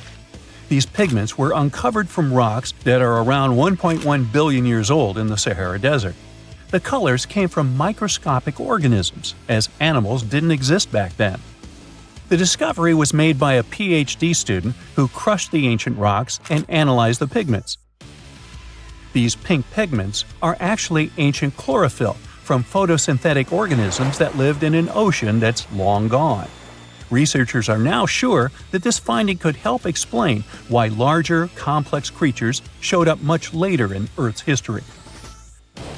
Before these colors were discovered, scientists didn't know what was missing in the food chain that delayed the evolution of larger animals. Now they understand that tiny cyanobacteria were at the bottom of that chain. Apparently, this discovery is not just about finding some old pink stuff. Scientists believe it's a breakthrough in understanding the history of life on Earth. It happened 66 million years ago. Hey, it could have been September. A massive asteroid slammed into Earth, bringing along chaos and devastation. The tragic aftermath of the terrifying collision led to the extinction of dinosaurs. Yes, I'm talking about the Chicxulub asteroid that left a massive crater in Mexico and changed life on Earth forever. And now, it turns out it wasn't the only cosmic rock to hit our planet during that time. Scientists have just confirmed there was another asteroid. This second space rock wasn't as big as Chicxulub, but it still packed a punch. It crashed to the ground off the coast of West Africa, smashing into the ocean and leaving a crater called the Nader crater. And tell you what, it wasn't a small splash. The impact was so powerful, it triggered a whole tsunami. It was more than 2,600 feet high. almost as high as the Burj Khalifa, the tallest man-made structure in the world. But how did we come to the conclusion that there was a second impact? Well, this researcher spotted the Nader crater in 2022. Dr. Nicholson was looking for some high-tech scans of the ocean floor when he noticed a massive 5.5-mile-wide depression under almost 1,000 feet of water. Well, he thought it could be an asteroid impact crater, but at the time, the evidence he had wasn't solid. But now, scientists have confirmed that this is the real deal. A second asteroid did hit Earth during the dinosaur extinction era. Now, let's see how they figured all this out. For one thing, there were those super high-resolution 3D seismic images. They allowed researchers to peel back layers of the ocean floor and get a crystal-clear look at the crater. It was like going from a blurry old ultrasound to the kind of 3D scans where you can see every little feature. Their findings confirm that the crater was left by an asteroid, somewhere between 1,500 to 1,640 feet wide. And it didn't just create a hole in the ground. The impact was so intense that it produced a central peak, formed escalating ridges around the crater, and even left a damage zone that stretched out for thousands of miles. Using those super detailed images, the scientists have managed to reconstruct what happened right after the asteroid hit the surface of our planet. First, it slammed into the ocean, creating an initial bowl-shaped crater.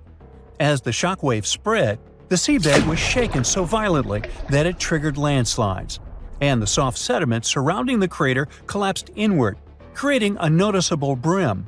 As you already know, the impact also triggered a tsunami, and it was so shockingly powerful that its waves didn't just go outward, they actually turned back towards the crater, leaving huge scars on the ocean floor. And this wasn't just one big wave. No, it was a whole series of them, a train of tsunamis smashing everything in their path. Now, this second asteroid impact is a huge deal for scientists. It's a rare opportunity to study a marine impact crater in such incredible detail. There are only about 20 confirmed marine craters in the world, and none of them have been captured with this level of precision before. Plus, this data allows scientists to test new ideas about how craters form in water. You see, unlike craters on land, marine craters are hidden under layers of sediment, which makes them tricky to study. But with this new 3D imaging, we can look at the crater in all its layers. It's like slicing into a cake to see what's inside. Dr. Nicholson and his team are now dreaming of drilling into the crater and recovering samples from deep below the ocean floor. This would allow them to measure the shock pressure during the impact and figure out what happened in the minutes, hours, and days following the collision. Of course, the Chicxulub asteroid is still the star of the show when it comes to the dinosaurs' extinction. This space traveler was giant, somewhere between 6 and 9 miles wide. It hit Earth at a devastating angle, sending vaporized rock and gas into the atmosphere. It caused an impact winter that lasted for 15 years, because all that stuff blocked out the sun and plunged Earth into darkness. Now, probably the most intriguing thing is that some experts think the Nader asteroid might have been a chunk that had broken off from Chicxulub before it hit Earth. It's still just a theory, but if true, it could mean that Earth got hit by a double whammy from space. Now, let's travel back in time to the year 1908 in Siberia. Look around. You see nothing but trees and rivers. And suddenly, a huge object, around 150 to 300 feet in diameter, dashes through the Earth's atmosphere. Is it a comet? An asteroid? Scientists aren't sure. What they do know for sure is that this intruder blew up in the sky over Tunguska, leading to one of the most powerful blasts in recorded history. It completely leveled the forest below, knocking out 80 million trees over an area of around 830 square miles. And that's an area larger than that of cities like Los Angeles or New York. The trees were literally flattened, and their trunks were stripped of branches. They were also arranged in a bizarre radial pattern around the epicenter. But what if this explosion had happened over a city? Every single building would have been destroyed, and countless lives would have been lost. Luckily, this disaster occurred in a super remote part of Siberia. The creepiest thing, though? When scientists finally reached the area years later, they found no impact crater. No wonder it led to even more mystery. The most logical explanation is that when the object went off in the sky, probably around 3 to 6 miles above the ground, it blew up before it could hit the ground. And still, it didn't stop the blast from leveling an entire forest. Fast forward to 2013 and another mind-blowing event, this time over a much more populated area, the city of Chelyabinsk. It was a regular February morning when an asteroid about 60 feet in diameter entered Earth's atmosphere, lighting up the sky. It was moving at a staggering speed of around 43,000 miles per hour. It blew up in midair, about 18 miles above the city. It was a horrific view, but luckily, the asteroid disintegrated high enough in the atmosphere without hitting the ground. If it had touched down, the city would have been in big trouble, because even though there was no direct impact, the explosion still created a shockwave that tore through the atmosphere, hitting the ground with enough force to shatter windows all over the place. The blast damaged around 7,200 buildings, but fortunately, there were no direct fatalities. Still, it was a major wake-up call. This wasn't just some far-off cosmic event like Tunguska. This asteroid exploded over a modern populated area, and the damage was very real. The good news? Scientists are getting better at spotting such objects before they get too close. Space agencies around the world, like NASA, are tracking near-Earth objects to figure out which ones could pose a risk. But as we can see from these two events, sometimes space rocks can still sneak up on us. And while the chances of a major impact are low, the stakes are really high. At the moment, there's one asteroid that NASA's keeping an eye on. It's called Bennu, and it's about the same size as the Nader impactor. Bennu is considered one of the most hazardous objects in near-Earth orbit. According to NASA, there's a small chance it could hit the Earth between the years 2178 and 2290, and the biggest risk date is September 24, 2182. But don't freak out just yet. The odds of the impact are only 1 in 2,700, but still, it's a reminder that Earth is always in the cosmic firing line. Strange and amazing items are discovered often, but figuring out what our ancestors were up to is pretty tough. Especially when all you have are just some rusty cups and cave drawings. It's no surprise that even the experts in lab coats sometimes make mistakes. But it's not just about dusty plates and huge stones. Sometimes there's even humans with large heads. So grab your digging tools and let's travel back to ancient times to explore incredible societies that even scientists can't fully explain.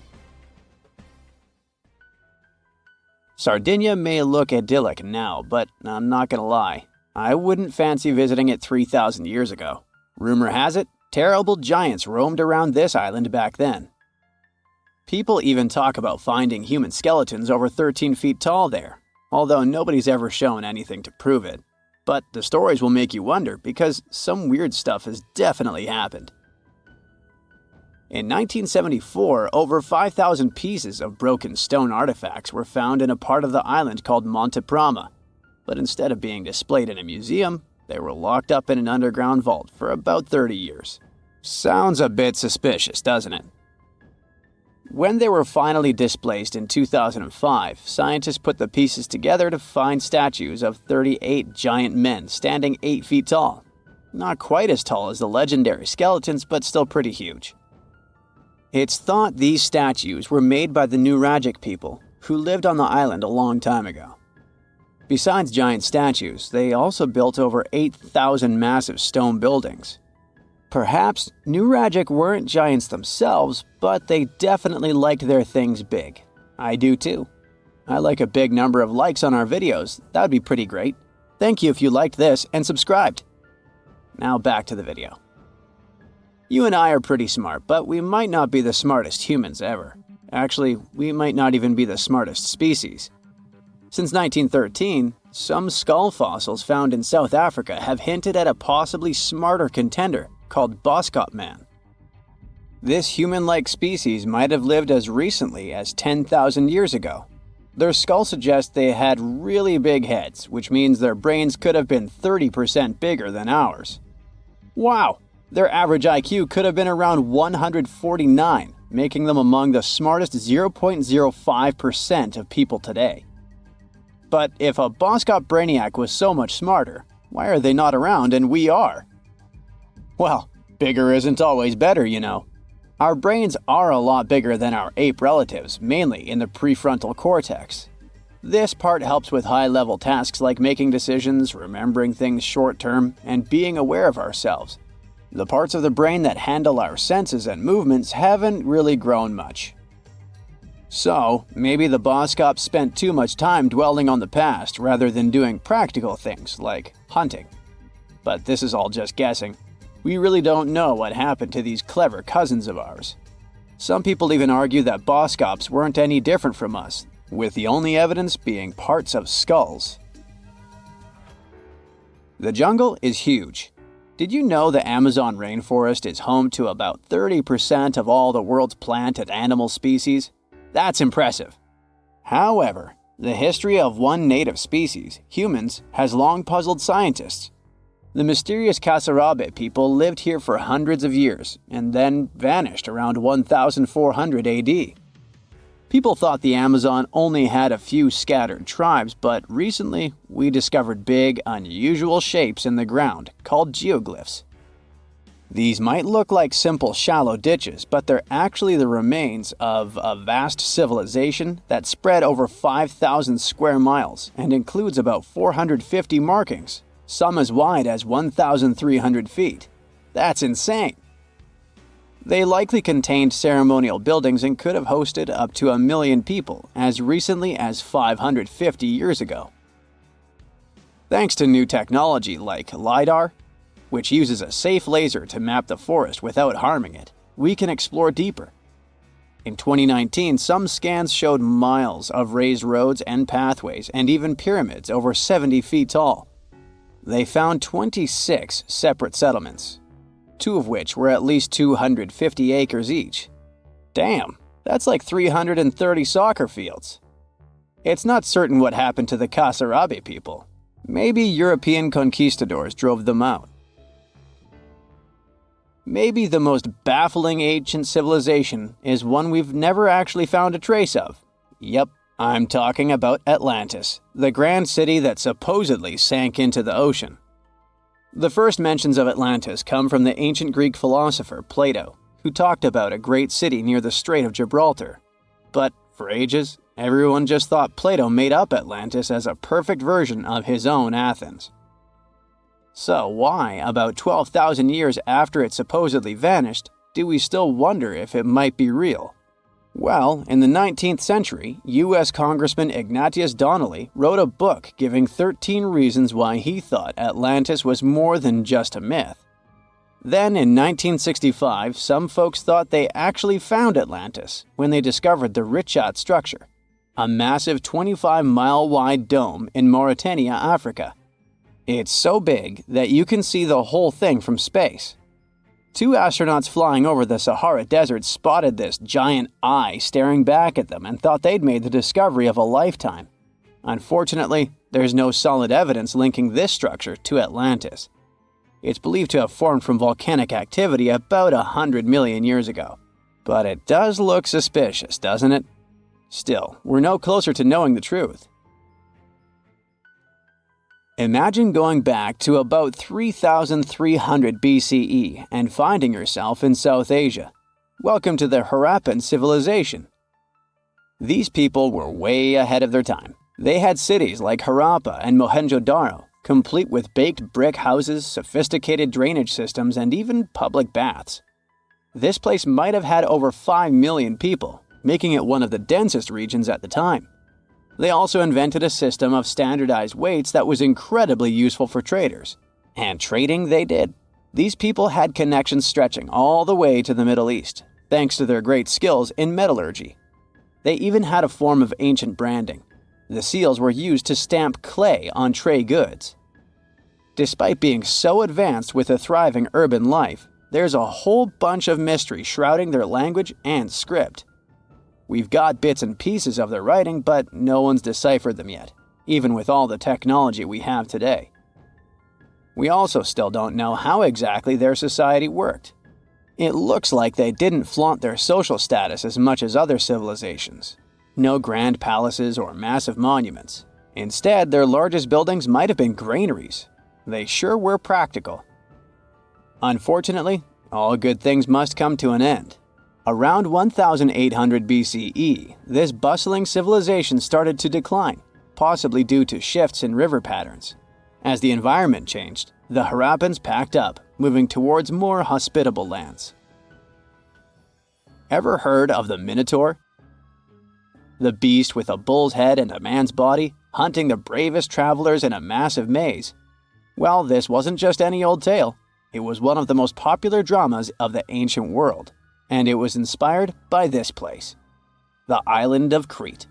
The Minoans lived here during the Bronze Age. They had stunning palaces, amazing frescoes, and a culture so rich it still fascinates historians to this day.